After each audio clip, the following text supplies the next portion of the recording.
우리 요한복음 6장 40절 먼저 한 절 읽도록 하겠습니다. 시작. 내 아버지의 뜻은 아들을 보고 믿는 자마다 영생을 얻는 이것이니 마지막 날에 내가 이를 다시 살리리라 하시니라. 아멘. 오늘 말씀의 제목은 생명의 연합, 그리고 믿는 자와 믿지 않는 자, 이 말씀을 함께 보도록 하겠습니다. 하나님의 아들을 보고 믿는 사람은 그 사람은 영생을 얻은 사람입니다. 그런데 믿지 않는 사람이 있다는 겁니다. 왜 그 사람들은 믿지 않을까요? 그 하나님의 뜻에 대해서 함께 살펴보도록 하겠습니다. 오늘 말씀에 보면은 제가 이 페이지에 또 그림을 집어넣었는데 보시면 이 하나님이 이렇게 이 세상을 향하여 뜻하시는 그런 하나님의 비전이 있습니다. 하나님의 비전. 그것은 생명입니다. 생명. 그래서 이 이스라엘의 절기 속에도 추수가 있습니다. 추수. 추수에 관련된 그 절기들이 쫙 있는 거예요. 다 추수입니다. 열매를 거두는 거예요. 열매를 거두기 위해서는 무엇을 내려줘야 됩니까? 씨앗을 내려, 씨앗을. 그 씨앗, 조그만한 씨앗 속에 어마어마한 생명이 들어있습니다. 그 씨앗이 땅에 떨어져서 나중에 자라서 나무가 되고 풀이 되고 그러면서 거기서 꽃이 피고 열매를 맺게 되는 겁니다. 할렐루야. 하나님께서 이 세상에 한 생명 씨앗을 내려보냈어요. 그 씨앗이 바로 예수 그리스도예요. 예수 그리스도. 하나님의 아들, 무궁한 생명을 갖고 계신 아버지와 동등하시면서 만유를 창조하신 하나님의 독생자 그리스도 예수 안에 무한한 생명의 능력이 들어있습니다. 이 세상에 그 영원한 생명을 주시기 위해서 아버지 하나님께서 한 씨앗을 심으신 거예요. 그럼으로써 온 만물에게 생명을 주셔서 많은 열매를 거두어서 그 열매들을 어디로 모아드릴까요? 천국 곳간 창고로 모아드리는 거예요. 그래서 구원받은 하나님의 백성들을, 하나님이 택하신 그 백성들을 다 한 사람도 빠짐없이 다 이끌어서 저 하늘 위에 영원한 천국으로 데려가시는 겁니다. 그것에 대해서 이스라엘 사람들이 이 땅에 살아가는 동안 심고 거두고 하는 모든 과정을 통해서 곡식뿐만 아니라 보리나 밀뿐만 아니라 그 다음에 또 무엇이 이제 맺혀집니까? 많은 나무들이 있어요. 과일나무들, 무화과나무, 그리고 종려나무도 있고 또 무슨 나무 있습니까? 포도나무도 있고 또 무슨 지엽열매 나무도 있고 기타 등등 바나나도 있고 또 열대 과일들 그 이스라엘 땅에 많이 나지 않습니까? 그런 풍성한 열매들을 거두게 되고 그것뿐만 아니라 양이나 염소나 소를 통해서 또 무엇이 얻어집니까? 젖이 얻어져. 예, 그 많은 그런 귀한 이제 우유, 치즈, 버터 이런 것들이 만들어집니다. 이것이 바로 뭐냐면 풍성한 생명의 그런 역사인 것입니다. 그것을 통해서 이스라엘 사람들이 살아가면서 노동하고 일하면서 무엇을 깨닫는 거예요? 하나님의 생명의 능력, 하나님이 비를 내려주시고 그 다음에 이 모든 것을 이제 자라날 수 있도록 그렇게 하나님이 도와주시지 않습니까? 풍성한 하나님의 은혜, 그것을 깨닫게 되는 겁니다. 할렐루야. 자, 그러면서 또 무엇을 오늘 말씀에 보여주고 있냐면 하늘에서 내려온 양식에 대해서 예수님이 말해주고 있는 거예요. 우리가 지난 시간에 보았듯이 오병이어의 기적을 일으켜줬어요. 보리떡 몇 개? 5개와 물고기 2마리를 가지고 몇 명을 먹이셨습니까? 5,000명이 넘는 사람들, 수만 명의 사람들을 그것을 가지고 먹이시는 것을 통해서 예수님이 누구시라는 거예요? 하늘에서 내려온 생명의 떡이라는 것을 가르쳐주고 있습니다. 그 생명의 떡은 어떻습니까? 5,000명, 남자만 5,000명이니까 여자와 아이들까지 세면은 막 막 10,000명이 넘을 거 아니에요. 그렇게 많은 사람들이 요만큼 조그만한 보리떡 5개, 물고기 2마리를 가지고 이 많은 사람을 먹일 수 있는, 계속되면 또 나오고 또 나오고 해서 풍성하고도 지속적이고도 영속적인 그러한 생명의 은혜와 능력을 보여주는 것입니다. 그 기적이.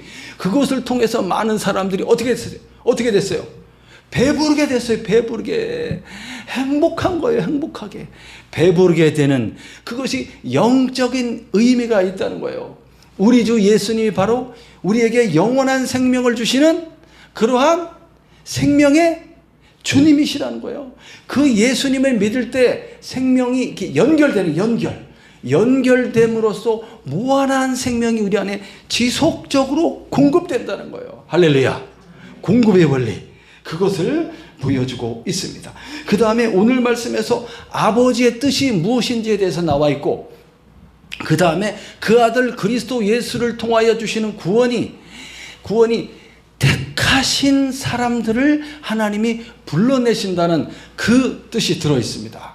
오늘 하나님께서 그의 지혜 가운데 어떻게 세상을 구원하기 위한 작정을 하시고, 어떻게 자기의 백성들을 택하셔서 한 사람 한 사람을 불러내시고, 그 사람들을 한 명도 잃어버리지 않고 다 구원하여서 마지막 날에 영원히 죽지 않는 몸으로 변화시켜서 부활의 능력으로, 생명의 능력으로 부활시켜서 어떻게 하시는, 그들을 다 데리고 새하늘과 새 땅으로 들어가게 하신 겁니다. 그래서 그 나라를 선물로 주심으로써 그리스도 예수와 함께 그 나라를 다스리고 그렇게 영원토록 왕노릇하며 살아가는 자로 이끌어 주신다는 거예요. 그러한 가운데 이런 놀라운 기적과 표적과 능력이 나타남에도 불구하고 믿지 않는 사람들이 있었다 하는 겁니다. 그 부분을 한번 말씀을 읽어가면서 살펴보도록 하겠습니다. 우리 28절부터 한번 또 읽어보겠습니다. 31절까지 시작.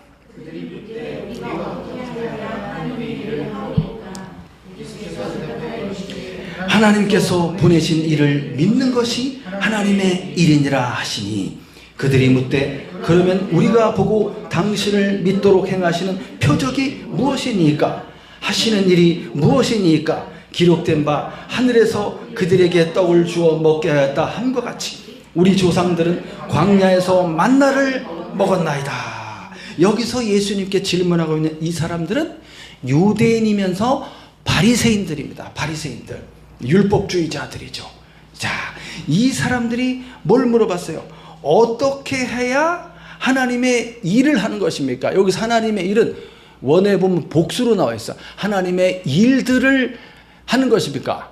우리가 왜 이 말을 물어보냐면, 예수님이 영생하도록 있는 양식을 위하여 힘써라라고 말해 주셨어요. 썩을 양식을 위해서 일하지 말고, 썩을 양식.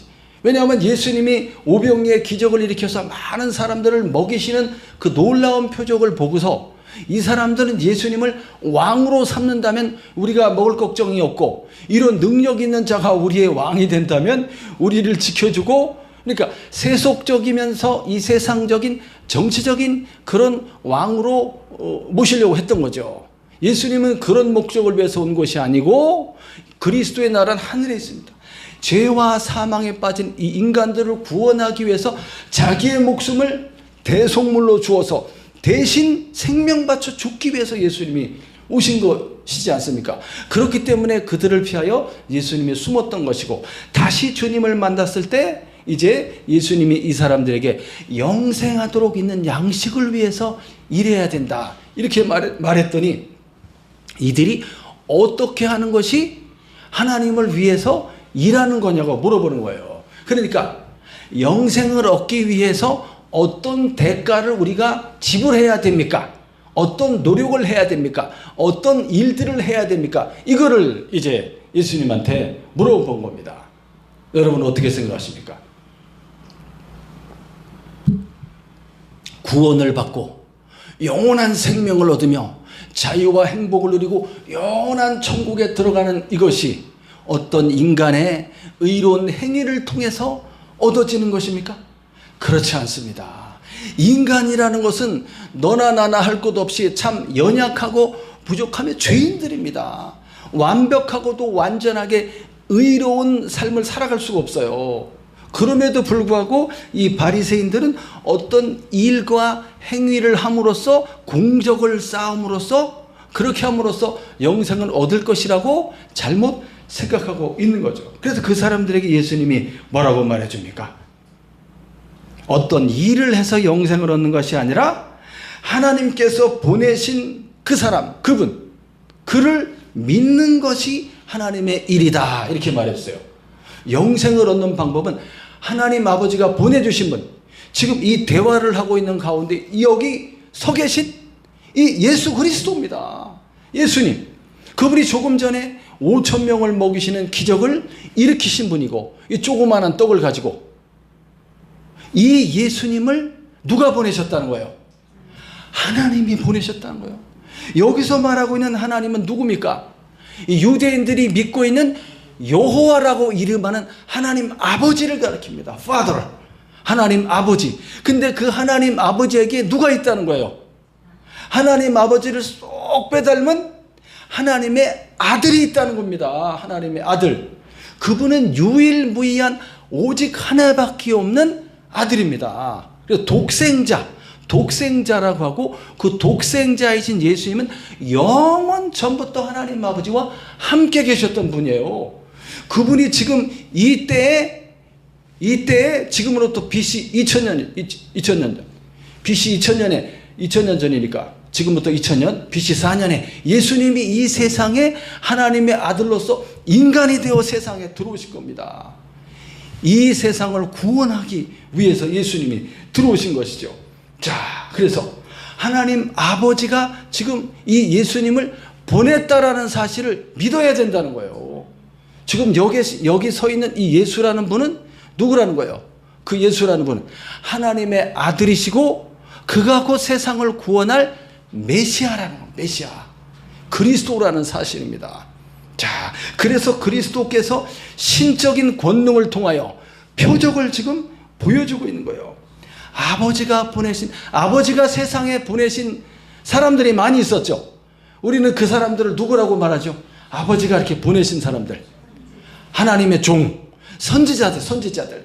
그래서 이스라엘 유대인들이 가장 위대하다고 생각하는 선지자 중에 한 명을 꼽으라면 누구를 꼽겠습니까?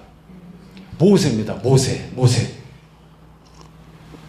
그래서 이 사람들이 그 다음 구절에 보면은 우리에게 당신이 하나님께로부터 보내심을 받아온 그 사람이라는 표적을 보여달라고 지금 요청하고 있는 거예요. 앞서서 수많은 표적이 나타났음에도 불구하고 또 표적을 보여달라고 말합니다. 그 위대한 선지자 모세와 같은 신명기 말씀에 보면 모세가 이야기해 나와 같은 선지자가 나중에 한 사람이 올 것이라고 예언되어 있어요. 신명기에 보면은 나와 같은 선지자가 한 사람이 올 것이다. 그 선지자가 바로 예수님을 가리키는 거예요. 그런데 이 사람들은 모세와 같은 특별한 그런 선지자가 올 것이라고 이제 믿고 있는 거죠. 그렇다면 여기 있는 예수가 하나님이 보내신 선지자라면 모세와 같은 그런 표적들을 보여줘야 한다라고 생각하고 있는 거죠. 근데 예수님이 보여줬잖아요. 근데 왜 또 표적을 왜 또 보여달라고 할까요? 표적은 뭘 가르치냐면 신비하고도 놀라운 기적을 가르칩니다. 기적. 인간이 할 수 없는 그런 일. 그걸 보여달라고 그래요. 그러면 아까 전에 5천 명이나 되는 수만 명의 사람을 요 조그만한 보리떡 5개와 물고기 2마리로 먹였잖아요. 그 증거로서 먹고 남은 조각 더 이상 못 먹겠다. 아우 배불러하고 남긴 조각을 거두니까 12바구니에 걷었잖아요. 12바구니를 걷었어요. 남은 게 12바구니가 됐어요. 그것은 이 표적이 확실하고도 사실적이며 실제적으로 일어났던 기적이라는 증거입니다. 그걸 보았던 사람이 왜 표적을 보여달라고 할까요? 또 믿지 않기 때문에요. 이 사람이 하나님 아버지가 보내신 바로 그 메시아 그리스도 하나님의 아들이라는 사실에 대해서 믿지 않는 겁니다. 이 사람들이 믿지 않는 거예요. 그렇기 때문에 우리 조상들은 광야에서 만나를 먹었는데 그 만나를 내려준 자가 누구라는 거예요? 모세라는 겁니다. 모세가 우리에게 만나를 내려줬습니다. 32절부터 또 읽어보겠습니다. 32절부터 우리 33절까지 시작.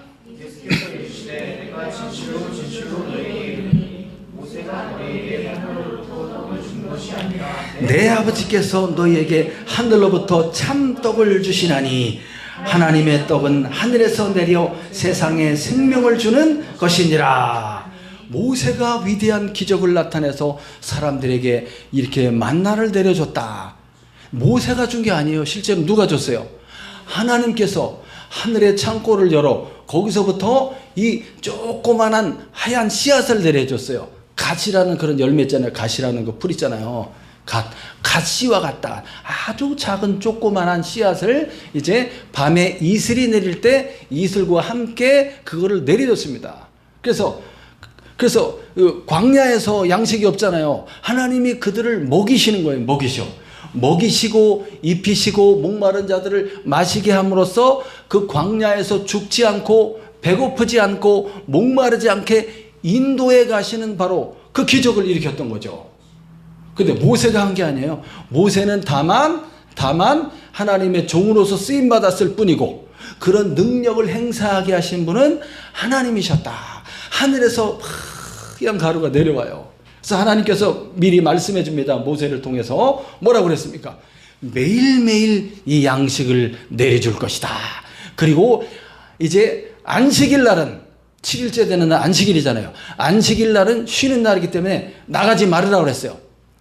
그러니까 6일째 되는 날 두 배로 걷어가라. 그래서 풍족하게 이게 내리는 거예요. 그래서 진짜 그 말이 있고 그 다음날 아침에 나가보니까 하얗게 눈이 온 것처럼 온 사방에 하얀 가루가 떨어져 있는 거예요. 와, 막 소쿠리 들고 막 나가고 이게 뭐냐고 막 걷었잖아요. 그래서 만나의 뜻이 뭐예요? 이게 뭐냐의 만나의 뜻이 이게 뭐냐. 야, 이게 진짜 사막에 하얀 가루가 떨어져. 그걸 걷어갖고 가서 막 이렇게 빻아가지고 그걸로 이렇게 붙여서 철판에다가 기름 둘러서 막 붙여서 먹으니까 막 과자 같이 됐잖아요. 꿀 섞이는 과자 맛이 났다. 너무나 맛있는 신기한 하늘에서 내려온 생명의 떡이에요. 그게 상징적으로 보여지는 거예요. 하나님께서 일으켰던 표적 속에 이미지가 들어있어요. 한 그림이 들어있어요. 야, 근데 그 만나를 내려줄 때 엄청나게 많이 줬어요. 많이. 그 사람들이 이렇게 텐트 치고 이렇게 잠을 자잖아요. 그러면 그 진 사방에 가득 내려줬어요. 그래서 이제 먹을 만큼 가져가라 그랬어. 많이 가져가지 말고. 우리 집 5식구다 그러면 5식구 하루 종일 풍족히 먹을 만큼 소쿠리 들고 나가서 막 거두는 거예요. 그러니까 처음에 사람들이 경쟁적으로 거두는 거지. 아이고, 이게 의심입니다. 의심. 하나님이 약속해 준 그걸 믿어야 돼요. 근데 꼭 믿지 않고 의심하는 사람이 있어. 야, 이거 진짜 만약에 내일 없으면 어떡할 거야? 굶어서 굶잖아. 그러니까 아이고, 야, 가져가는 김에 그냥 내일 모레 일주일치 그냥 욕심껏 막 담아갖고 들고 갔는데 먹고 나서 그 다음날 되니까 어떻게 됐어요? 이게 다 하얗게 곰팡이가 펴서 먹지 못하게 된 거예요. 땅에 쌓였던 그것도 햇빛이 내렸을 때 싹 다 사라집니다. 신기하게. 야, 그 다음날 나가면 또 있고 그 다음날 나가면 또 있어요. 근데 문제는 이제 6일째 되는 날은 2배로 갖고 오라고 그랬어요. 왜냐하면 7일째 되는 날 안 준다고 그랬어요. 그날은 안식일이기 때문에 쉬라고 그랬어요. 얼마나 좋아요. 안 나가도 되잖아요. 그래서 6일째 되는 날 이제 2배로 챙겨왔어요. 챙겨왔는데 다음날 안식일 날 보니까 안 상했어. 그 다음날 되면 상했는데, 야, 이 하나님의 약속입니다. 믿는 자에게 나타나는 능력입니다. 근데 믿지 못하는 사람 어떻게 했어요? 안식일 날. 아이고, 혹시 오늘 내리나 안 내리나 보려고 또 나가본 거야. 이렇게 나가서 내렸으면 또 갖고 오려고. 탐심에 탐심, 욕심. 이게 하나님 믿지 않는 모습이에요. 이런 거, 그런 사건들이 있지 않았습니까? 그런데 이렇게 하늘에서 내려왔던 그 양식은 무엇을 상징한다? 진짜 하늘 위에서, 하늘 위, 우리가 보는 이 하늘, 스카이 하늘 있고 그 헤븐이 하늘 있잖아요. 그 위에 보이지 않는 더 위에 하나님의 나라가 있습니다. 성경에서 사도 바울은 셋째 하늘이라고 해요. 셋째 하늘. 거기를 요한계시록은 새 하늘과 새 땅이라고 그랬어요. 저 너머에 저 위에 하나님의 나라가 있습니다. 거기서부터 이 세상으로 내려오신 분이 예수님께서, 그래서 본인이 직접 나는 하늘에서 내려왔다라고 말하고 너희를 살게 하는 영원한 생명 양식이라고 말하는 거예요. 나를 먹으라라고 가르쳐 주는 거예요. 만나가 내렸다는 것은 뭘 상징해요? 풍족한 양식을 가리킵니다. 배고프지 않는. 그 사람이 육신적으로 배고프면 어떻게 돼요? 죽어요. 계속 밥을 안 먹어봐요. 제가 3일 금식하다가 죽을 뻔했어요. 물을 안 먹어갖고, 물도 먹었어야 되는데 너무 간절하게 기도하다가 와, 이틀 지나 3일째 되는데 막 숨이 넘어갈 것 같아갖고, 하나님 죄송합니다. 3일 금식 약속했는데 도저히 죽겠습니다 하고 밥을 먹었어요. 죽어요. 안 먹으면. 영원한 생명 양식이기 때문에 예수를 믿는다는 것은 이렇게 만나를 먹는 것처럼, 떡을 먹는 것, 받아 먹는 것처럼 먹는 것을 가리켜요. 믿음이라는 것은 지속적으로 먹는 것을 가리킵니다. 그래서 이것을 이미지 형상으로 보여주는 거예요. 씹어서 먹는 거예요. 막 씹어서 먹는 겁니다. 네, 씹어서. 그래서 음식을 이제 잘게 씹어서 이렇게 침이 나와서 막 이렇게 먹을 때 엄청 기쁘잖아요. 행복하잖아요. 너무나 맛있고 달콤하고 새콤하고 그런 것들을 입안에서 경험하면서 이것을 넘겨 먹으면서 내 배가 차오르면서 배 부름을 느낄 때 얼마나 행복합니까? 잠도 막 사르르고 그런 행복감 그것을 주는 것입니다. 예수님을 믿는다는 것은 바로 그런 거예요. 예수님과 영적으로 우리 생명이 연합되는 겁니다. 무한정으로 생명이 들어오는 거예요. 포도나무에 가지가 붙어 있을 때 뿌리로부터 양분이 쫙 계속적으로 올라오지 않습니까? 그런 것처럼 예수를 믿는 그 사람은 이렇게 연결되는 겁니다. 하나님과 우리 그리스도와 연결됨으로써 영원토록 끊어지지 않고 공급되어서 들어온다는 거예요. 그래서 산다는 거예요. 그래서 산다. 할렐루야. 내 아버지께서 너희에게 하늘로부터 참떡을 주시나니 예수님을 가리킵니다. 하나님의 떡은 하늘에서 내려와서 예수님께서 세상에 생명을 주는 것이니라. 이 말씀을 왜 하고 있을까요? 나를 믿으라, 그런 뜻입니다. 이 사람들이 믿지 않고 있기 때문에 나를 믿어라. 34절부터 또 읽어보겠습니다. 34절부터 36절까지 시작.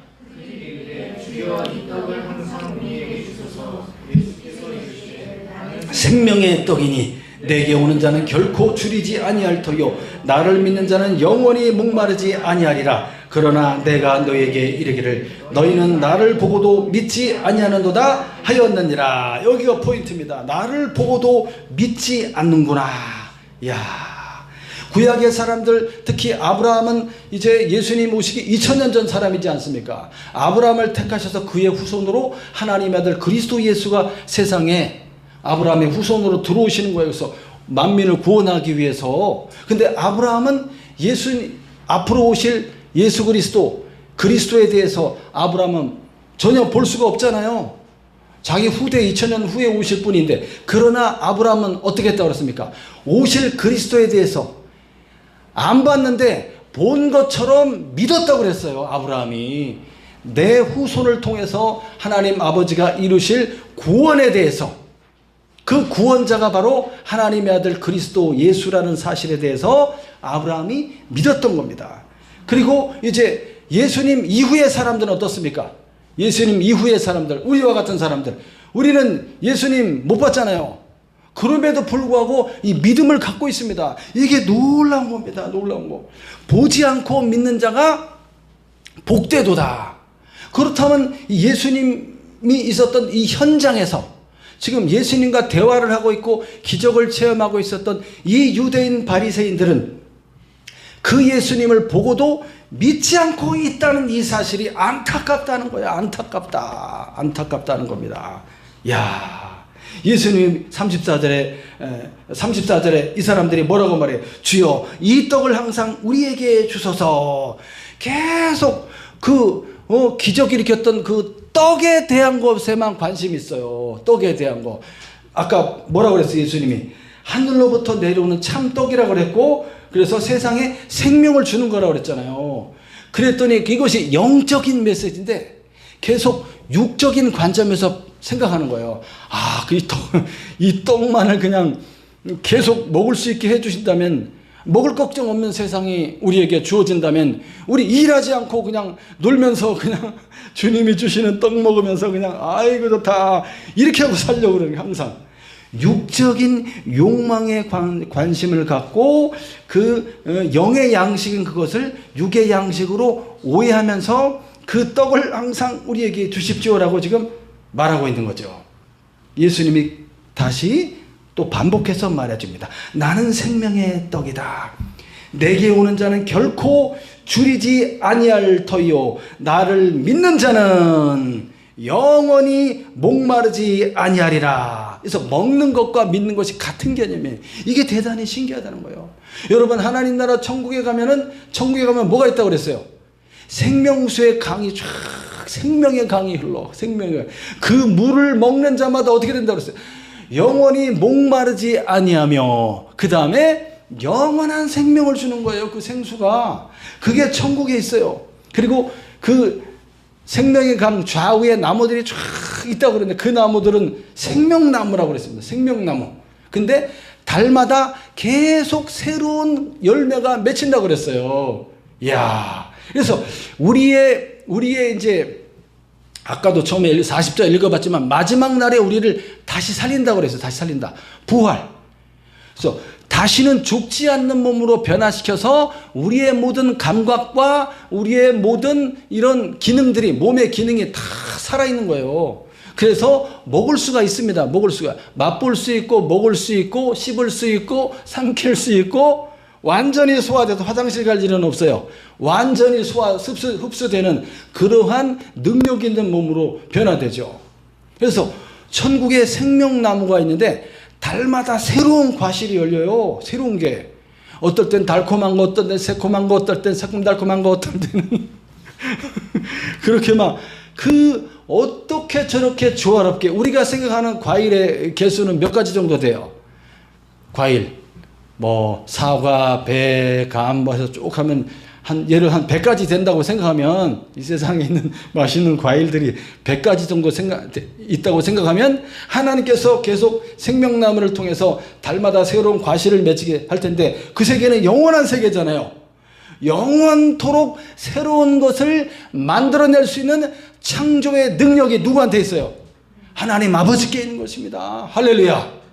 그것을 달마다 새로운 거를 먹는다고 생각해봐요. 얼마나 기분 좋아요. 얼마나 행복해요. 다음번에는 어떤 열매를, 어떤 기가 막힌 그런 맛과 향과 그런 모양과 이런 것을 하나님 아버지가 생산해낼 것인가. 이러한 기대감과 소망, 우리의 모든 감각이 살아있는 실제적인 부활의 세계에 들어가고, 그 생명나무의 잎사귀는 만국을 소성시킨다고 되어 있어요. 소생시킨다. 만국을 소생시킨다. 어떤 병도 치유하는 능력이 있다고 기록되어 있어요. 요한계시록에. 이와 같은 예수를 믿을 때 아까 계속해서 음식을 먹음으로써 소화시켜 우리가 배고프지 않고, 그리고 생명되는 생수의 물을 마시는 것처럼, 그래서 목마르지 않게 계속적으로 그렇게 주님과 연결되고 연합되어서 그 생명이 무한정 영원토록 우리에게 들어오는 거예요. 그래서 영생을 누리는 거예요. 이 영혼뿐만 아니라 몸을 새롭게 부활시켜서 그 나라에 들어가서 살게 되는 거예요. 그 무궁하고도 영원한 생명이 우리에게 주어지는 겁니다. 그럼 어떤 사람에게 그걸 줄까요? 어떤 사람에게 주시는 거예요? 잘난 사람에게? 멋있는 사람에게? 돈이 많은 사람에게? 아까도 이 사람들이 무슨 일을 해야지 우리가 영생을 얻겠습니까 할 정도로 많은 자선 사업을 한 사람에게, 착한 일을 많이 한 사람에게? 그렇지 않습니다. 하나님께서 모두가 멸망받아야 될 죄인들 중에서 하나님께서 그 무궁한 지혜로서 만대 전에 하나님이 구원을 작정했다고 되어 있습니다. 그 구원받을 사람을 하나님이 택하신다고 그랬습니다. 그 사람을 미리 아시고 미리 정하셨다고 그랬습니다. 우리가 어머니 뱃속에서 생기기도 전에 하나님이 우리를 아셨고 태어나기도 전에 하나님의 백성으로 선택하셨다고 말해주고 있습니다. 그게 놀랍다는 거예요. 그게 하나님의 은혜라는 거예요. 이 은혜에 대해서 뭐라고 신학자들은 말하냐면 불가항력적인 은혜라고 말합니다. 무조건적인 선택. 나라는 사람에게 어떤 조건도 보지 않았다는 거예요. 이 세상은 우리들 한 사람 한 사람에 대해서 어떻게 평가합니까? 이 세상적 기준은 외모로 평가합니다. 외모로 싹 하면 그냥 점수가 막 올라가요. 주님은 어떻게 평가하세요? 어떤 조건도 외모도 이런 거 하나도 하나님께서는 안 보시는 거예요. 무엇을 보시는 겁니까? 무엇을? 하나님의 절대적 주권 속에, 하나님의 절대적이고 무한한 지혜 속에서, 하나님의 작정 속에서 이루어진 택하심, 그것만이 있는 겁니다. 그래서 무조건적으로 은혜를 베풀어 주심으로써 우리를 사랑하시는 거예요. 그럼 선택을 받아서 하나님의 백성 되어서 예수를 믿고 성령을 받으면서 신앙생활하는 우리들이 앞으로의 삶이 완전하냐? 지금의 삶이 완전하냐? 그렇지 않습니다. 때로는 넘어지고 실수하기도 하고 죄를 지음에도 불구하고 하나님께서는 어떻게 하신다고 그랬어요? 하나님 아버지께서는 그 아들 예수를 통하여 우리들의 부족함과 연약함에도 불구하고 우리를 긍휼히 여기신다고 그랬어요. 우리를 불쌍히 여기시면서 그들이 만약에 잘못된 길로 갈지라도 다시 돌아오기를 간절히 바라고 기다리면서 그들을 이끌어내신다고 그랬습니다. 넘어짐의 자리에서 어떻게 해주세요? 일으켜 세워주시고, 어렵고 힘들고 고난 속에 있을 때 슬퍼하고 막 이런 사람에게 어떻게 해주셔요? 하나님께서 그의 성령을 보내주셔서 말할 수 없는 위로를 주시는 겁니다. 새 힘을 공급해 주셔서 다시 일어날 수 있게 만들어줘요. 이것을 가리켜서 성도의 견인, 하나님께서 굳세게 우리를 참아주시는 거예요. 불쌍히 여기시고 참아주시면서 우리를 끝까지 어디로? 결코 줄이지 않는 길로, 배부른 길로, 우리를 영원히 목마르지 않는 길로 쫙 이끌어 가시는 거예요. 할렐루야. 그 하나님의 은혜가 우리에게 있다는 사실이에요. 이거 얼마나 감사합니까? 그렇다면 예수님의 기적과 표적을 보고도 믿지 않는 사람들은 왜 그러냐? 이 사람들은 안타깝게도 하나님의 택하심을 받지 못한 사람들입니다. 이 사람들이 만약에 보고 믿었다면 예수님을 십자가에 못 박지 않았을 겁니다. 그렇게 고린도전서에는 그렇게 기록하고 있습니다. 결국 이 사람들은 자기의 의지대로 믿지 않고 하나님을 대적하며 하나님의 아들 그리스도를 이렇게 싫어하며 미워하며 결국 십자가에 못 박아 죽이는 길로 이렇게 행하고 있지만 그것을 통하여 큰 구원이라는 하나님의 뜻을 이루어가고 있는 것이죠.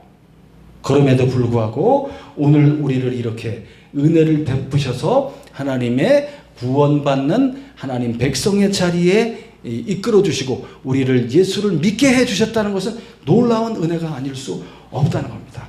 마지막 우리 37절부터 40절까지 읽어보겠습니다. 시작.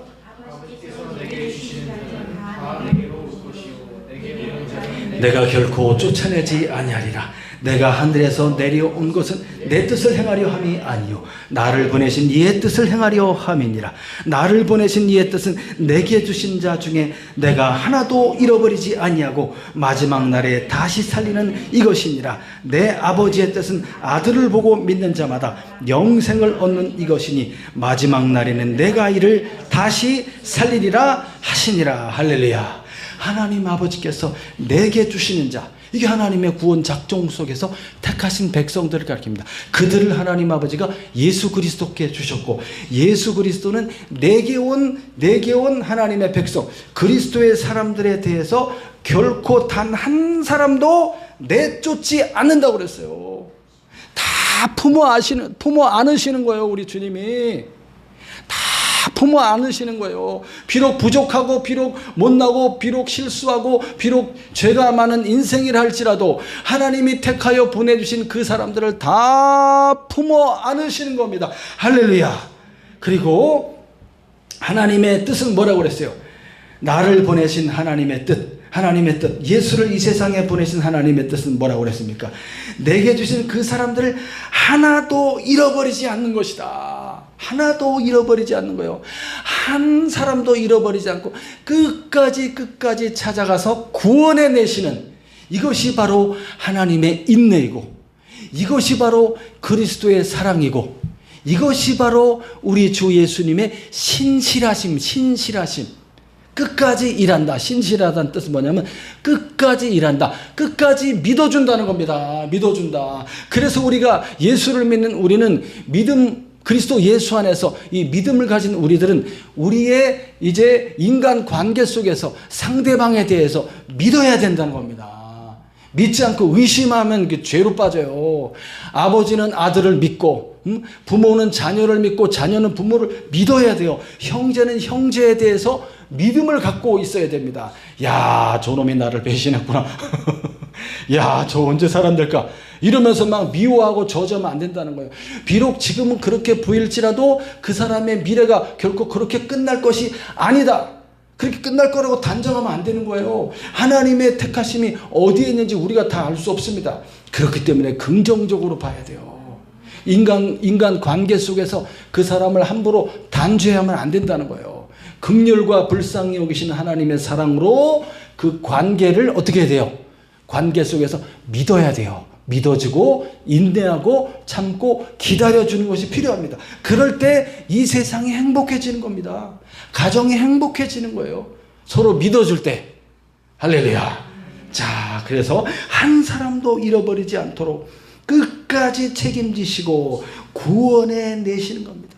하나님 아버지의 뜻은 그 아들을 세상에 보내신 것이고 그를 통하여 세상을 구원하는 것이며, 하나님 아버지의 뜻은 그 예수 그리스도 하나님의 아들을 믿는 자에게 영생을 주시는 것이며, 그리고 마지막 날, 이 마지막 날은 종말의 때를 가리킵니다. 예수님이 세상에 다시 재림하시는 그날의 심판의 날이 되는 것이죠. 그때 무슨 일이 일어납니까? 그리스도 예수께, 아버지의 택하심 속에 그리스도 예수 안에 있는 이 모든 사람들을 어떻게 만들어요?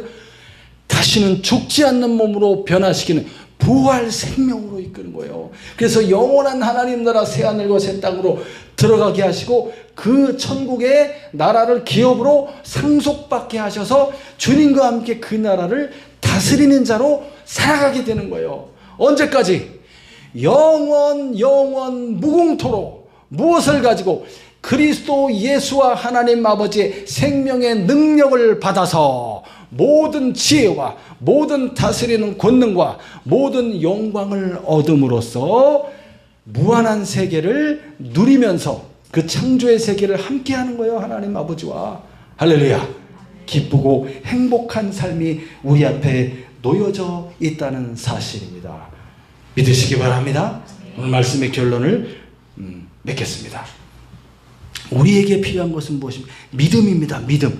하나님에 대한 믿음이고, 하나님이 그 아들을 보내주셨고 그 아들이 바로 우리의 구원자, 우리의 왕 그리스도이시며, 예수를 믿음으로 말미암아 영원한 생명을 우리가 얻었고, 그 하나님이 계신 것과 하나님을 바라고 믿고 하나님께 나아가는 그 사람들에게 뭘 준다는 거예요? 하나님께서는 영원한 천국의 상을 주신다는 사실, 이것을 믿어야 합니다. 그리고 이 하나님의 구원하시면, 우리를 구원하신 것은 우리의 행위로서 된 것이 아니고 전적으로 구원의 주체는 누구시다? 하나님 아버지십니다. 하나님 아버지가 그 아들을 통해서 우리에게 오심으로써 무조건적이고 불가항력적인 은혜를 베푸르셔갖고 우리의 마음의 눈을 열어서 예수 그리스도를 우리의 주님으로 영접하게 하시는 거예요. 그리고 주님께서 성령을 보내주심으로써 우리의 눈을 밝게 하셔서 진리의 길을 찾아서 갈 수 있도록 인도해 주신다는 거예요. 할렐루야. 그렇기 때문에 이 세상에 살아가는 동안 근심과 걱정이 없을 수는 없으나 그것에 빠질 필요는 없다는 거예요. 왜? 우리 주 예수님께서 성령께서 우리의 길을 지도하시고 이끌어가고 있기 때문에 우리의 삶에 부족한 것 필요한 것에 대해서 얼마든지 주님께서는 풍족하게 주신 것처럼 우리에게 예비하시고 준비해 주시고 그것을 마침내 우리가 눈으로 보고 차지할 수 있도록 그렇게 찾게 해주신다는 사실을 믿으시기 바랍니다. 우리를 끝까지 책임지시고 이끄시기 때문에 우리와 형제의 관계 속에서 남을 함부로 예단하여서 판단해서 아유 쟤는 틀렸다. 사람들이 틀렸다. 언제 처리될래? 이렇게 하면 안 된다는 거예요. 항상 긍휼과 사랑으로 보듬어주고 품어주고 함께할 때 그 안에 위대한 하나님의 역사가 나타난다는 사실, 서로 신뢰하고 그리스도 안에서 믿고 존중하고 사랑하는 길로 갈 때 우리들의 가정과 우리들의 자녀와 우리들의 모든 인간관계, 대인관계 속에서 행복함이 밀려오게 된다는 사실을 꼭 잊지 말고 주 안에서 이 한 주간도 믿음으로 사랑하며 살아가시기를 예수님의 이름으로 축원합니다. 기도하겠습니다.